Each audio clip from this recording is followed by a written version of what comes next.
Welcome to the second episode of Psychology and Mythology Explored. Today we're going to talk about the big five personality traits or orientation templates of personality. But before that, let me take you back a long, long time to a land far away where we have a deserty forest area and there was a river in the middle. Now, there was a scorpion, and the scorpion wanted to cross the river to a more fruitful land, but he couldn't swim. So he kept walking along the banks until he met Frog. Then he asked, "Hey Frog, can I catch a ride with you crossing the river?"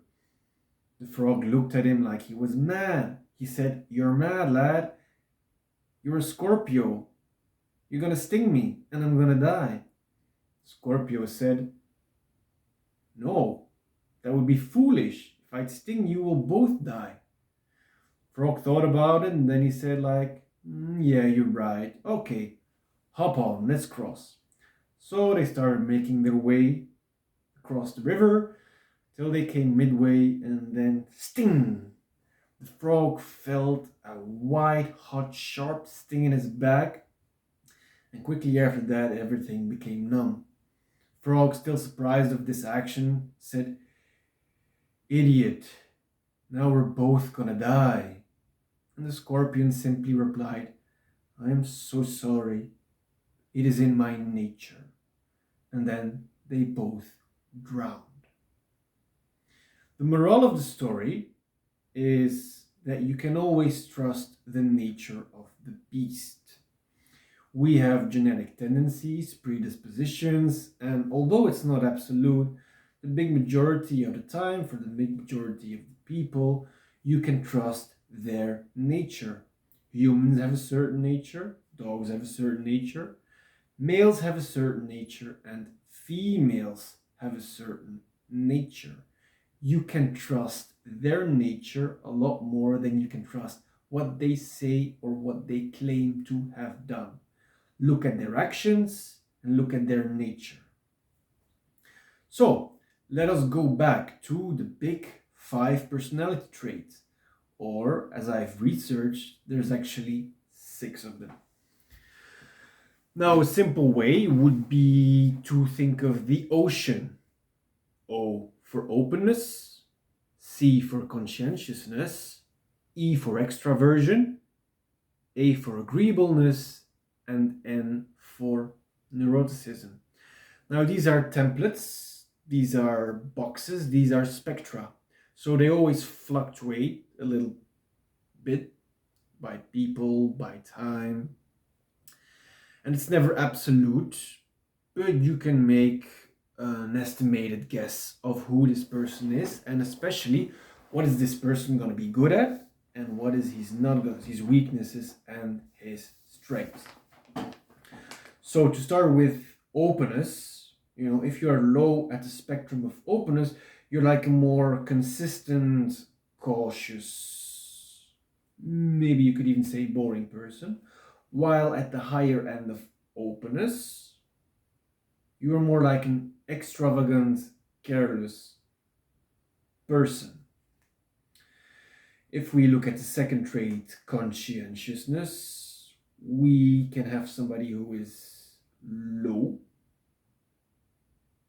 which would be more like an inventive, curious person, or somebody who's high in conscientiousness would be more like efficient and organized. Think of a high performing lawyer. If you go to the third trait, extraversion, somebody who's low in extraversion or the receptivity and response to positive emotions, we get a more reserved, solitary person. While if we go to the higher spectra of extroversion, we come to the outgoing, energetic type. If we go to agreeableness, which is highly related to like having social cohesion and childcare, we have people who are low in agreeableness, such as me, who are very challenging and can be callous, which does not mean they're psychos. It just means that they are a lot me-centered and they're a lot rougher and harder. When you go to the higher ends of the agreeableness, you become more friendly, more compassionate, more caring. Then we end at the fifth one, neuroticism.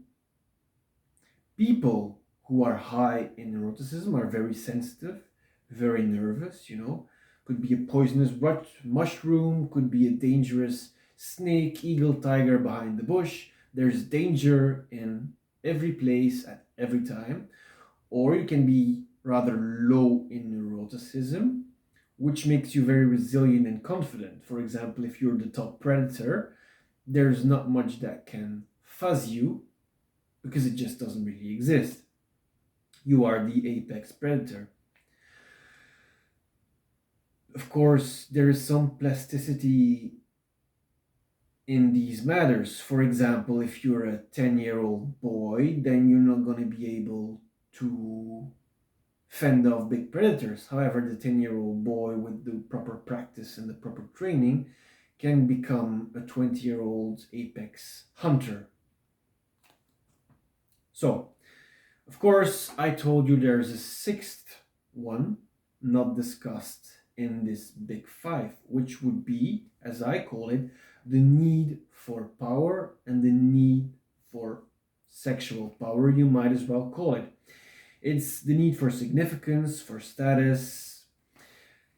People who are low at this do quite well in following positions, in submissive positions. They go for peace and stability. People who have a high need for power go to a more dominant influence. They want dominance, they want influence. And of course, this is also pretty related to the dark triad tetrarchy. People who are low in the need for power tend to be more humble and honest. So let's talk a bit about the dark triad tetrarchy. It's a triad because we're talking about narcissism, Machiavellism, sadism,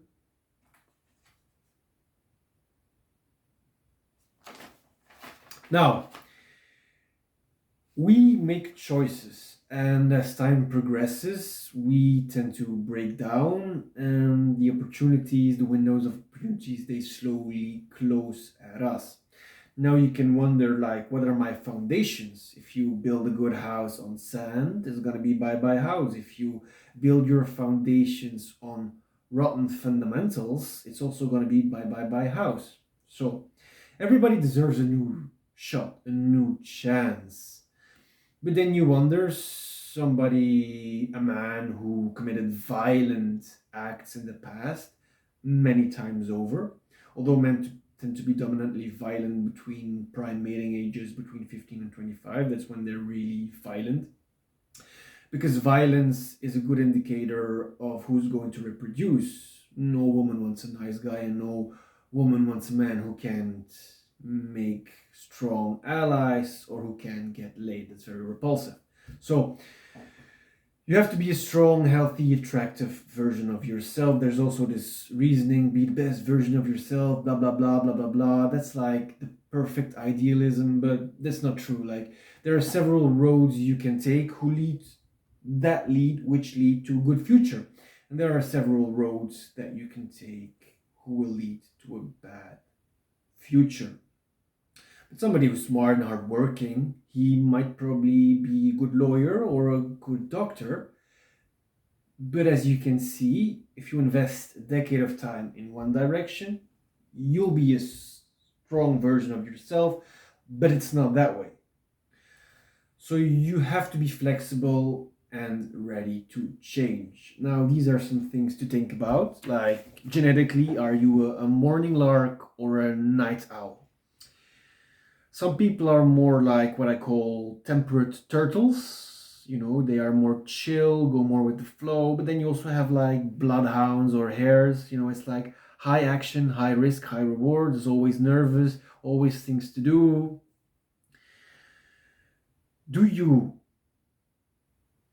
Are you somebody with a lot of negative emotion who's frustrated, resentful, and holds on? Or are you more somebody who is high in positive emotions, who has grace, and who is able to let go?